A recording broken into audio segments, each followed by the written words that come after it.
नमस्कार, मेरा नाम ज्ञानेश्वर है और आपने देखना शुरू कर दिया है लाइव सिटीज।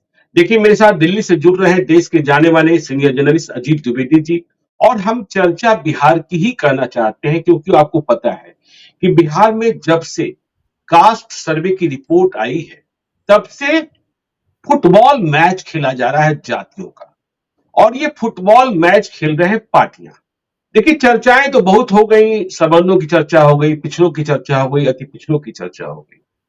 हमने यहां तक चर्चा की कि सवन किंग मेकर बने रह सकते हैं, लेकिन दलितों की चर्चा के बिना बात पूरी कहां होती है। और दलितों की जब हम चर्चा करें तो आपको पता है कि जो आबादी दिखाई पड़ी है, 19.65% बिहार में दलित दिखाई पड़े हैं। मतलब कुल आबादी में 2 करोड़ 56 लाख लोग दलित हैं।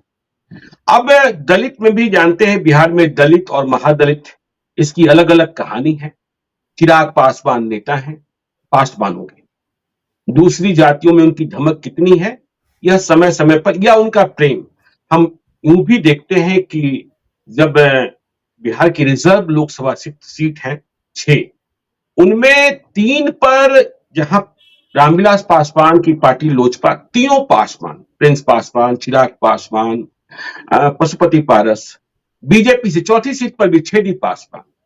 जो अन्य जातियां हैं दलित में, महादलित, उनकी हिस्सेदारी जेडीयू के खाते से दिखाई पड़ती है। विजय मांझी गया से, आलोक सुमन गोपालगंज से।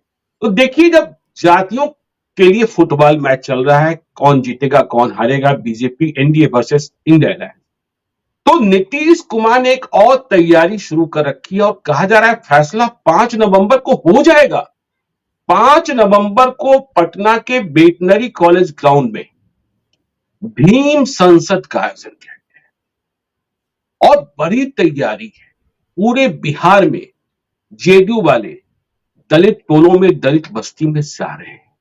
अशोक चौधरी बिहार सरकार के मंत्री, संगठन के आदमी भी रहे हैं, पहले कांग्रेस के अध्यक्ष थे, लंबी पारिवारिक पृष्ठभूमि है। महावीर चौधरी उनके पिता बहुत दिग्गज नेता रहे हैं। सुनील कुमार बिहार पुलिस के रिटायर्ड डीजी लेवल के पदाधिकारी, जो बिहार सरकार में मंत्री हैं। और रत्नेश सदा, इन्हें जिम्मा दिया गया है। और हम देख रहे हैं बीजेपी में वो ओबीसी ईबीसी ये सब संबंध तो चल रहा है, लेकिन नीतीश कुमार ने भीम संसद के आयोजन को हरी झंडी देकर, क्योंकि मुझे लगता है कि अशोक चौधरी जो इतने बड़े आयोजन को करा रहे हैं, और हम देख रहे हैं कि जिलों जिलों में, जैसे हम देख रहे हैं शाहबाद में संतोष निराला को जिम्मेवारी दे दी गई है, ऐसे ही तमाम हिस्सों में अलग अलग लोग लगे हैं। और कहा जा रहा है कि 1 लाख से अधिक लोग जुटेंगे। ये क्या संदेशा देना चाहते हैं अजीत जी? देखिए, नीतीश कुमार अपने खेल की तैयारी बहुत पहले शुरू कर देते हैं। ये नीतीश जी। कुमार की खूबी है कि उनको पता होता है कि किस समय क्या करना होता है, क्या करना है उनको। हम्म, आपको ये जी। कोई भी आदमी जो आगे की प्लानिंग करता है ना, उसको ये बात पता होती है। बहुत पहले हम लोगों ने सुना था, जब सोवियत रूस का विखंडन हुआ था, तो किसी ने सीआईए के चीफ से पूछा था कि अब सीआईए क्या करेगी। सीआईए की सारी चीज तो ये थी कि केजीबी से लड़ना है, शीत युद्ध चल रहा है, रूस से लड़ाई है, अब रूस विखंडित हो जी। गया तो अब आप क्या करिएगा। तो सीआईए के चीफ ने कहा था कि हमने अपने सारे जासूसों को कहा है कि अरबी फारसी सीख लीजिए। ये 1990 की हम्म, बात है। तब उनको पता था कि अगले 30 साल, 40 साल, 50 साल की लड़ाई उस इलाके में होनी है जहां अरबी फारसी बोली जाती है। और आप देखिए कि उस जी। समय के बाद अमेरिका सारी लड़ाई कहां लड़ रहा है। वैसे ही हम्म, नीतीश कुमार है, उसी तरह से नीतीश कुमार की प्लानिंग होती है। कह सकते हैं कि भगवान, सीआईए और नीतीश कुमार इसी तरह से प्लान करते हैं। तो अपने जी। बच्चे नीतीश कुमार इस तरह से सेट करते हैं। ये देखिए, यात्रा, हम्म, भीम यात्रा जिसकी हम लोग आज बात कर रहे हैं, ये यात्रा भले 10 अक्टूबर को शुरू हुई है, लेकिन इसकी योजना हम्म, नीतीश कुमार के दिमाग में तब से रही होगी जब वो बीजेपी से अलग हुए थे। बिल्कुल। उन्होंने अगस्त में इसकी प्लानिंग कर ली थी। और हमको जहां जी। ध्यान आ रहा है, सितंबर के पहले हफ्ते में, 7 सितंबर को संभवतः उन्होंने, वो प्रेस कॉन्फ्रेंस हुई थी पार्टी की और उसमें इस यात्रा की घोषणा हुई थी। तब जाति गणना के आंकड़े नहीं आए थे। जी। उस समय तक ये था कि 16% आबादी है अनुसूचित जाति की, दलित आबादी दलितों की। 16% है और जाति गणना के जी। आंकड़े नहीं आए थे। 7 सितंबर को अशोक चौधरी और रत्नेश सदा और भी कुछ नेता थे, पार्टी मुख्यालय में, पार्टी का जो कार्यालय है पटना में, उसमें इसकी घोषणा हुई कि 10 अक्टूबर से भीम यात्रा निकालेंगे, भीम संसद निकाले, भीम हम्म, संसद के लिए यात्रा निकालेंगे। भीम संसद 5 जी नवंबर को करेंगे और उसके लिए न्योता देने हम पूरे प्रदेश में घूमेंगे, सबको हम बुलाएंगे। ये घोषणा 7 सितंबर को हुई। प्लानिंग जाहिर है उसके पहले से हो रही होगी। तो जी अब बिल्कुल और पीछे जाकर के ज्ञानेश्वर जी देखिए कि जब पहली बार नीतीश कुमार बीजेपी से अलग हुए थे, तब भी उन्होंने यही कार्ड खेला था। जब वो उस समय अलग हुए थे, 2013 में अलग हुए थे और 14 का लोकसभा चुनाव हारे, तो उन्होंने जीतन राम मांझी को मुख्यमंत्री बनाया था। और भी कई नेता थे, बिल्कुल जी लोग भी होंगे, लेकिन नीतीश कुमार की राजनीति में जो सबसे फिट आदमी बैठ रहा था, वो जीतन राम मांझी थे। आज जो नीतीश कुमार राजनीति कर रहे हैं, उस राजनीति में जो व्यक्ति सबसे फिट बैठ रहा है, वो अशोक चौधरी है। उसमें आप सुनील कुमार को और रत्नेश सदा को भी जोड़ सकते हैं कि इन लोगों को, उनको पता है कि ये जो 20% आबादी है, इसका राजनीतिक प्रतिनिधित्व बहुत कम है। जो आरक्षित सीटें हैं, उन्हीं पर इनका प्रतिनिधित्व है और वहां भी पार्टियां कोई ऐसा मुखर नेता नहीं बिठाती हैं जिसका अपना कोई व्यक्तित्व रहता हो। आपने खुद ही बताया कि 3 जो 6 में से 6 एससी के लिए आरक्षित सीटें हैं, उस पर सिर्फ 3 लोग, एक ही परिवार के 3 लोग हैं। तो जी ऐसा, चौथे भी पासवान है, चौथे भी पासवान है। पासवान है, छेदी पासवान है। जी तो ये जो हाँ नेता है जिनका आपने नाम लिया, अशोक चौधरी जो है जैसे, और या सुनील कुमार, अशोक चौधरी पढ़े लिखे हैं, अंग्रेजी बोलना जानते हैं और देश दुनिया में उनकी उनकी अपनी पहचान उन्होंने बना रखी है। कांग्रेस अध्यक्ष के नाते भी उन्होंने काफी काम किया है, 4 साल अध्यक्ष रहे, लंबा अनुभव भी है जी उनका। सुनील कुमार पुलिस के बड़े पदाधिकारी रहे हैं। तो इस तरह के नेताओं को आगे करके एक मैसेज देना कि हम जो रिप्रेजेंटेशन देंगे अगर दलित आबादी में, तो वो इस तरह के चेहरे होंगे जो उनके लिए काम करेंगे, अपने समाज के लिए काम करेंगे। तो एक तो ये मैसेज नीतीश कुमार बनवाए। अभी उनके लिए सबसे उपयोगी व्यक्ति अशोक चौधरी हैं, जिनकी संगठन क्षमता, आपने खुद ही कहा कि संगठन के आदमी रहे हैं, और नीतीश कुमार की उन पर नजर रही होगी तब 2014-15 में, उस समय भी उन पर नजर रही होगी जब वो बीजेपी से अलग हुए थे, लेकिन तब अशोक चौधरी जी कांग्रेस बिल्कुल, पार्टी में थे। आपने बिल्कुल सही कहा। मैं एक किस्सा सुना देता हूं अजीत जी। हाँ 2015 की बात है, जब बिहार में महागठबंधन चुनाव लड़ रहा था और अशोक चौधरी कांग्रेस के अध्यक्ष थे। लालू यादव प्रथम बातचीत में कांग्रेस को सिर्फ 8 सीटें देने को तैयार थे विधानसभा की। फिर उन्होंने अशोक चौधरी को देखते हुए कहा कि 16 ले लो। लेकिन ये नीतीश कुमार का भरोसा था और अशोक चौधरी को समझाने की क्षमता थी कि कांग्रेस को 41 सीटें मिल गई थी लड़ने के लिए 2015 के विधानसभा चुनाव में, और जहां से कांग्रेस ने अपने को फिर से जीवित किया कि सत्ता में हिस्सेदारी मिली। अशोक चौधरी भी मंत्री हुए, मदन मोहन झा भी मंत्री हुए। तो ये अशोक चौधरी की सांगठनिक क्षमता है, ये बात तो सही है।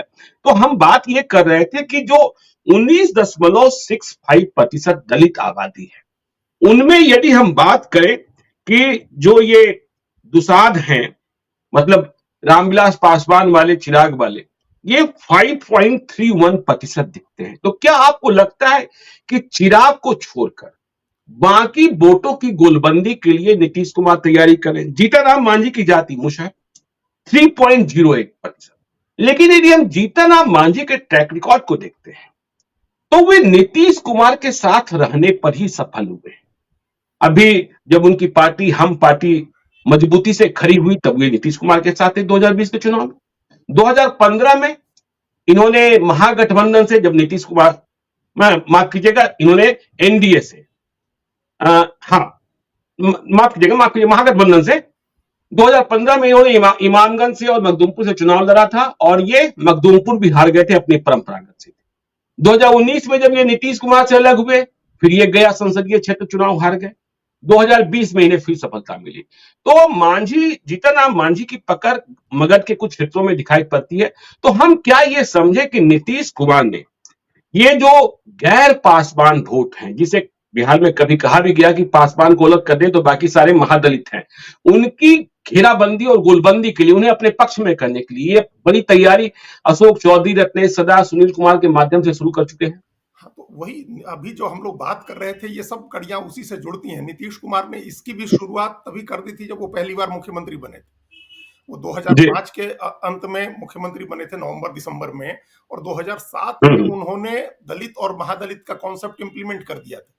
पिछड़ा और अत्यंत पिछड़ा का कॉन्सेप्ट तो पहले से था बिहार में कर्पूरी ठाकुर के समय से, लेकिन दलित और महादलित का कॉन्सेप्ट उन्होंने 2007 में कर दिया था।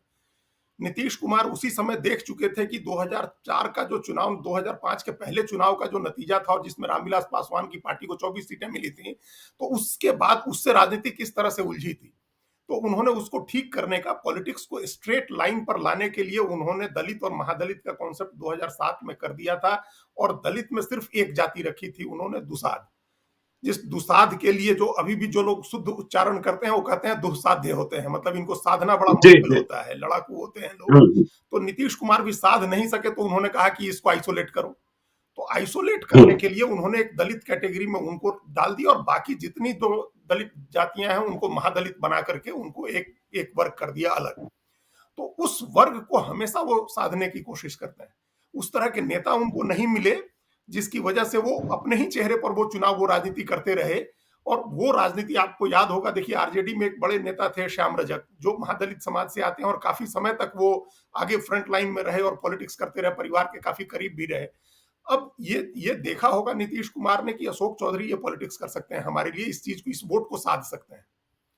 वो खुद महादलित समाज में है, उनकी जी एक्सेप्टेबिलिटी है, परिवार की पृष्ठभूमि है, और आपने जैसे कहा कि उनकी बार्गेनिंग कैपेसिटी, मोल भाव करने का उनका जो तरीका है। 1995 हाँ के बाद सबसे ज्यादा सीटें कांग्रेस ने जीती थी 2015 में। 20 साल के बाद कांग्रेस फिर 27 सीट तक पहुंची थी, उस समय 29 सीटें मिली थी। तो ये जो जी उन्होंने जो जान डाला कांग्रेस में, ये सब चीजें, ये बैकग्राउंड होगा नीतीश जी के उसमें। और अभी का जो टाइम चल रहा है, आंकड़े भले उस समय जाति गणना के नहीं आए थे जब इन्होंने इस यात्रा की घोषणा की थी, लेकिन सबको अंदाजा था कि अत्यंत पिछड़ी जाति के साथ जो एक वोट नीतीश कुमार बहुत सहज तरीके से जोड़ सकते हैं, वो महादलित का है। उन्होंने हमेशा इस चीज की तरफदारी की है, हमेशा अति पिछड़ों के साथ महादलितों के लिए काम करने का दावा किया है नीतीश कुमार ने।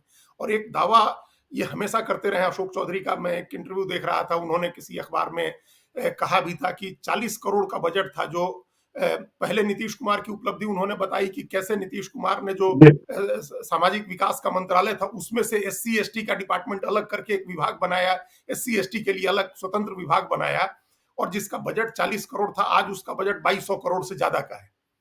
तो ये जो, और उसके बाद एससी बच्चों के लिए बीपीएससी कंप्लीट करने पर 50,000 रुपए का स्कॉलरशिप, और उसके लिए यूपीएससी करने पर 1 लाख रुपए का स्टाइपेंड, ये सब चीजें दी हैं उन्होंने, की हुई है। तो इन सब चीजों को अब ग्राउंड लेवल पर पहुंचाना है। ये बड़ी बारीक सी चीजें हैं, और आजकल आप देखिए हर जगह लाभार्थी की पॉलिटिक्स होती है। प्रधानमंत्री जी बिल्कुल। हर जगह लाभार्थी की बात करते हैं कि जो लाभार्थी है। और उत्तर प्रदेश में तो कहा भी था किसी ने पिछले ही विधानसभा चुनाव में, किसी महिला ने, कि हमने नमक खाया है।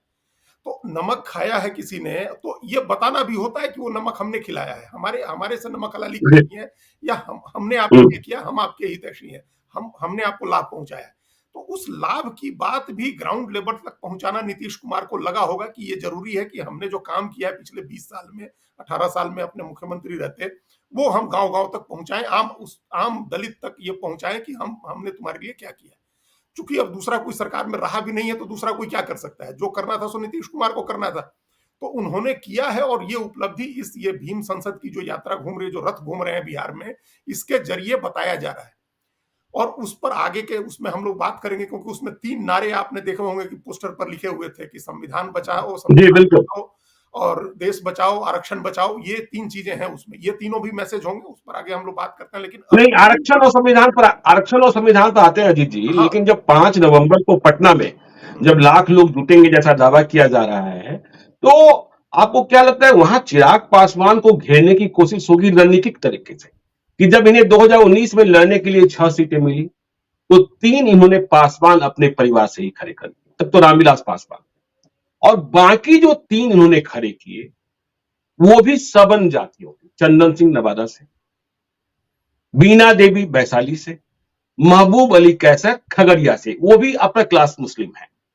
तो इनकी चिंता सिर्फ पासवान, और पासवान में भी अपने परिवार, और फिर चिंता अपर कास्ट की, तो न महादलित की न ईबीसी की। तो चिराग पासवान को घेरने की तैयारी भी नीतीश कुमार के मन में है। चिराग पासवान और नीतीश कुमार के बीच रिश्ता क्या है यह सभी जानते हैं। तो चिराग पासवान को भी पॉलिटिकली मजबूर किया जाएगा कि आपको अपने परिवार से बाहर निकलना होगा, सिर्फ पासवान के बारे में नहीं सोचना होगा, नहीं तो नीतीश कुमार हवा बदल देंगे, ऐसा लगता है। नहीं, ये तो होगा। ये सारी चीजें जो, और बहुत सारी चीजें होंगी उसमें, ये एक महत्वपूर्ण चीज है, क्योंकि एक अपना प्रतिद्वंदी देख रहे हैं, अपने प्रतिद्वंदी के तौर पर नीतीश कुमार हमेशा देख रहे हैं। पहले रामविलास पासवान रहते थे, अब चिराग पासवान है।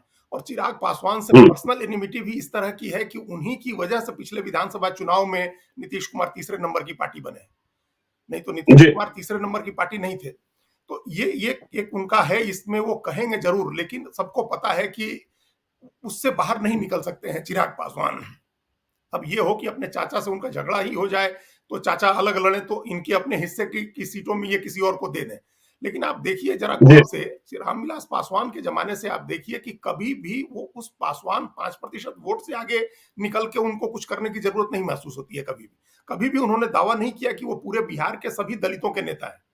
जिस तरह से उत्तर जी प्रदेश में एक जमाने में मायावती सभी दलितों की नेता थी, सभी दलितों, काशीराम सभी दलितों के नेता थे, उस तरह से रामविलास पासवान हम्म, कभी नहीं रहे। जब उन्होंने पहली बार पार्टी बना के, जब वो लड़े, लोक जनशक्ति पार्टी बना करके चुनाव लड़े पहली बार, तब भी उन्होंने ये दावा नहीं किया कि हम कोई दलितों की पार्टी बना रहे हैं। और दलित हम उनकी पार्टी से उस समय भी देखिए कितने सवर्ण विधायक जीते थे, या तो पासवान जीते थे ज्यादातर, नहीं तो मैक्सिमम सवर्ण विधायक उनके पार्टी की टिकट से लड़े थे और जीते थे। चूंकि वो जो बात हम लोग कल चर्चा कर रहे थे, वो उस जी समय वो आजमा चुके हैं नीतीश कुमार की, माफ करिए रामविलास पासवान की, सवर्ण को टिकट दो और उसके पीछे अपना 5% वोट खड़ा कर दो, फिर बाकी वोट वो ले हम्म, आएगा और जीत के आएगा हमारी पार्टी से, हमारी पार्टी की संख्या बढ़ेगी। तो आपने जैसे अभी जी कहा कि लोकसभा में भी 3 मजबूत सवर्ण कैंडिडेट खड़े किए जो हर तरह से सक्षम लोग थे, उनके पीछे इनका हम्म, इनका 5% का वोट खड़ा हो गया, तो वो चुनाव जीत गए। तो ये आइसोलेशन और मजबूत होगा 5 नवंबर की रैली में। ये आइसोलेशन किस लेवल पर 5 नवंबर के लिए। होगा? हाँ, ये उनको अलग थलग करने का काम 2-3 लेवल पर होगा। पहला, परिवार, कि भाई आप परिवार से बाहर नहीं देखते हैं, आप सारे लोग आपके परिवार के होते हैं। हमारे चेहरे देखिए, मेरे पास अशोक चौधरी हैं, तो सुनील कुमार भी हैं, रत्नेश सदा भी हैं, और रत्नेश सदा को तो तुरंत मंत्री बनाया उन्होंने, जैसे जीतन राम मांझी अलग हुए और उनके बेटे संतोष सुमन को ने मंत्री परिषद से इस्तीफा दिया, उसी समय रत्नेश सदा को मंत्री बना दिया गया। तो हमारे चेहरे देखिए, परिवार पहला। दूसरा, करप्शन और बाहुबलियों को तरजीह देना। ये कहा जाएगा कि आप जी जो एक वहां हमेशा चर्चा होती है कि क्या कंसिडरेशन होता है टिकट देने का, क्या किस तरह से टिकट बंटते हैं, तो ये दिखाया जाएगा कि आपने देखिए किन लोगों को टिकट दिए।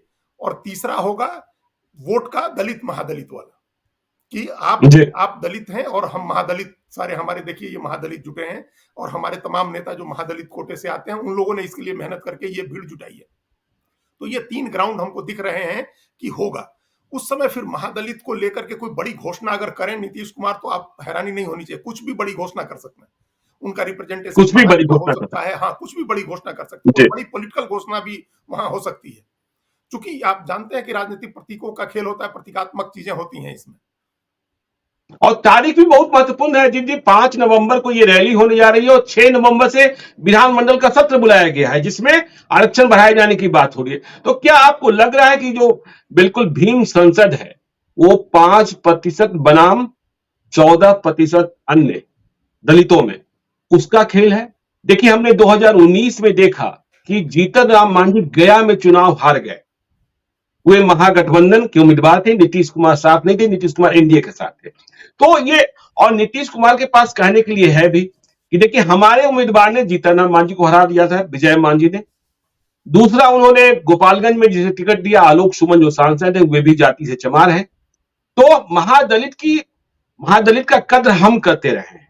इन्हें और बीजेपी को चिंता सिर्फ 5% की रही है।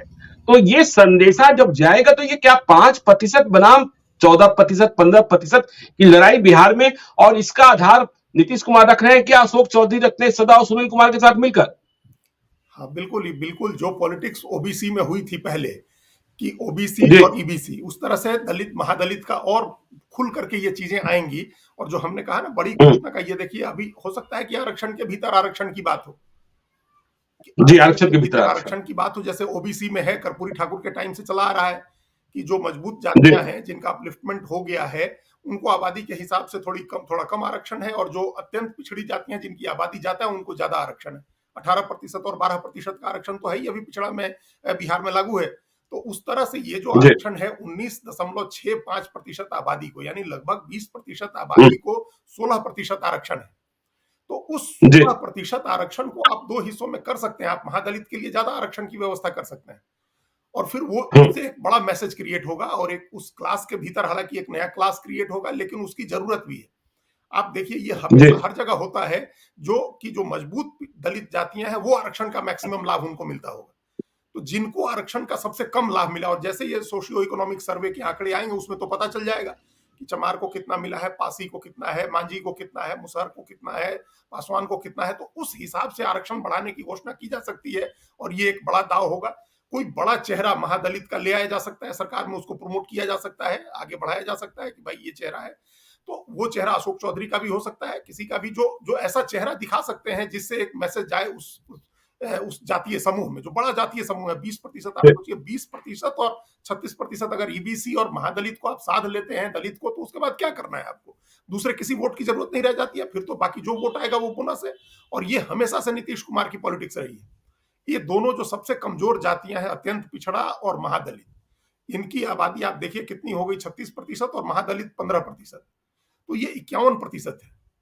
इस 51% की राजनीति नीतीश कुमार ने हमेशा की है। उसके सबसे पॉपुलर लीडर नीतीश कुमार रहे हैं और हम कई बार कह चुके हैं, फिर अभी कह रहे हैं कि उन्होंने दूसरी किसी पार्टी में इस समुदाय का नेता नहीं उभरने दिया, एक स्ट्रेटजी के तहत कोई नेता नहीं बनने दिया किसी भी पार्टी में।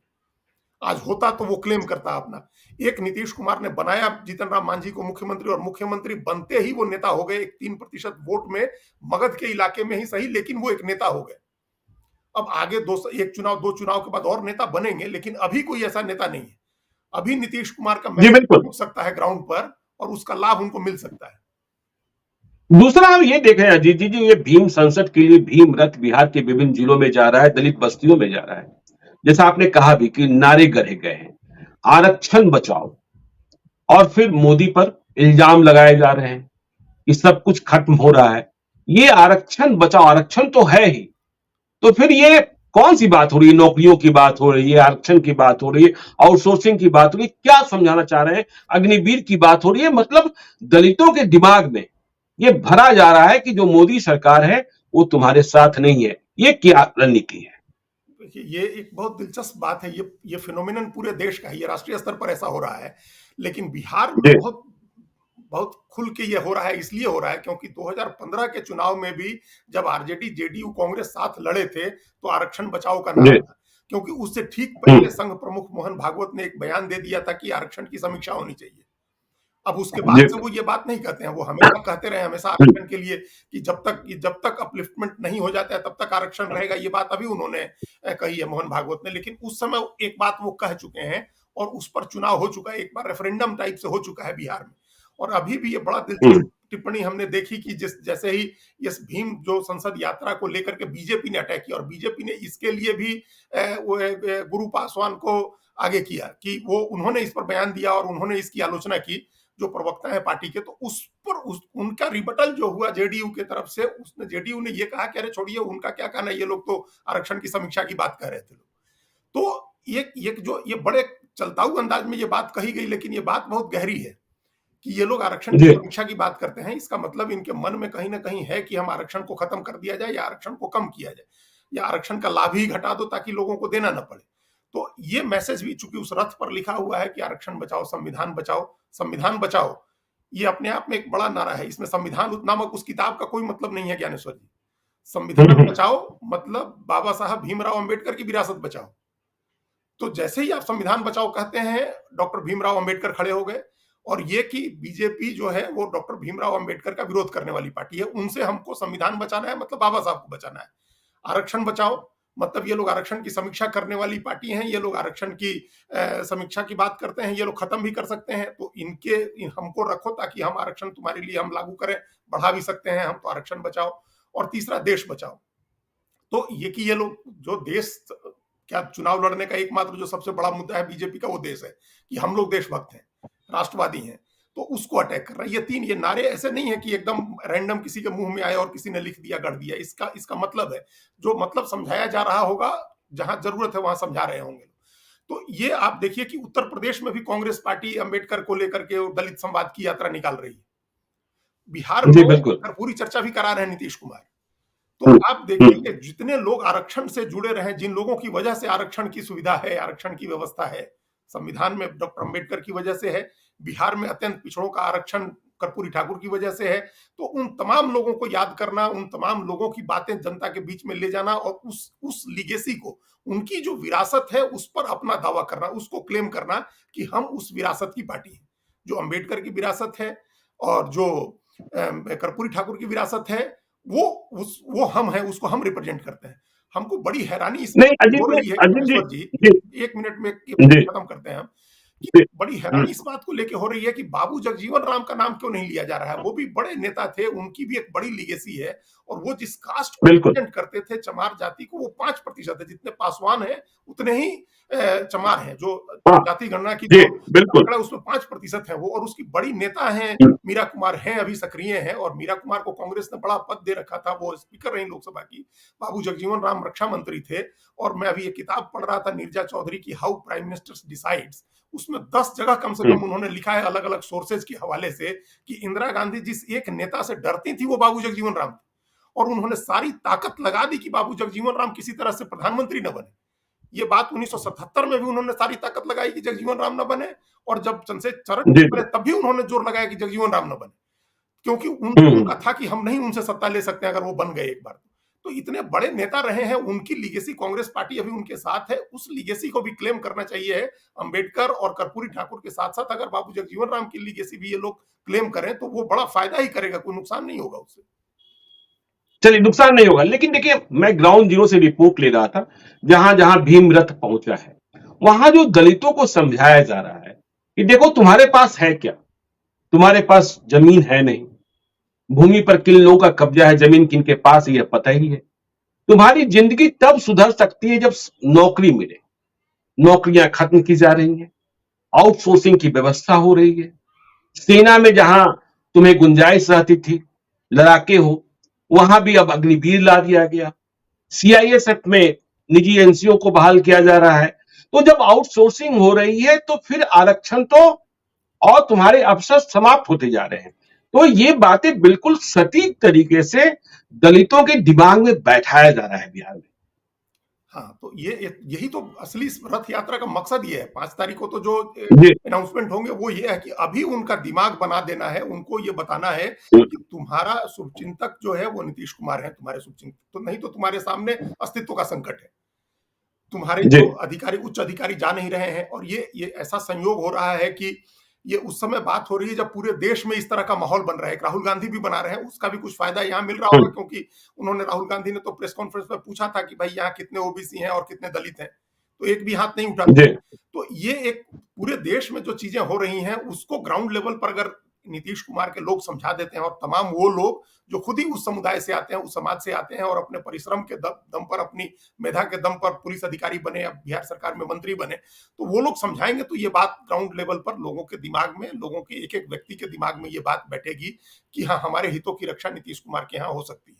और ये बात सचमुच लोग समझेंगे कि भाई हमारे, चूंकि नीतीश कुमार को आप देखिए, वो प्रमोशन में भी आरक्षण की बात कर रहे हैं और निजी क्षेत्र में भी आरक्षण की बात कर रहे हैं, बल्कि बिहार में तो उन्होंने नियम बनाया हुआ है निजी क्षेत्र में आरक्षण के लिए। तो जब सारी नौकरियां निजी क्षेत्र में होनी है, या निजी आप व्यवसाय करके ही आगे बढ़ सकते हैं, और उसमें एक नेता आपको आरक्षण की व्यवस्था कर रहा है, आपको आगे बढ़ाने की बात कर रहा है, तो निश्चित रूप से उसकी तरफ लोगों का ध्यान आकर्षित होगा, उसकी तरफ लोग, अच्छा, पहले से उसकी तरफ लोगों का आकर्षण है। नीतीश कुमार, ऐसा नहीं है कि ये उनके पार्टी और उनके आइडियोलॉजी से मेल करने वाली जाति नहीं है जिस पर वो मेहनत कर रहे हैं। नीतीश कुमार उस जाति, उस समूह पर मेहनत कर रहे हैं जिसका ऑलरेडी रुझान उनकी तरफ रहा है, उनकी पार्टी की तरफ रहा है पहले से भी।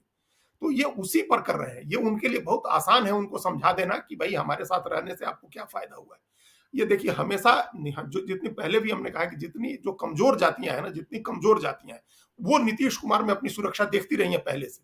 तो उन्हीं के बीच ये जाकर के समझाना कि सेना में नहीं हो रहा है, तुम्हारा वहां अग्निवीर हो गया, 4 साल के लिए जा रहे हो, और अभी एक देखा, पहला अग्निवीर जो शहीद हुआ उसको शहीद का दर्जा भी नहीं मिला, बाद में कहा गया जी कि बिल्कुल। खुद ही गोली मार ली थी। तो इस तरह की वो अग्निवीर जो एक बड़ा, जहां बल्क में बहाली होती थी, वहां वहां हो नहीं सकता है। उसको पॉलिटिकल रिप्रेजेंटेशन उतना ही है जितनी आरक्षित सीटें हैं। सरकारी नौकरियों में आरक्षण, अगर प्रमोशन में आरक्षण न किया जाए तो वो मिड लेवल तक जाते जाते अधिकारी रिटायर हो जाते हैं।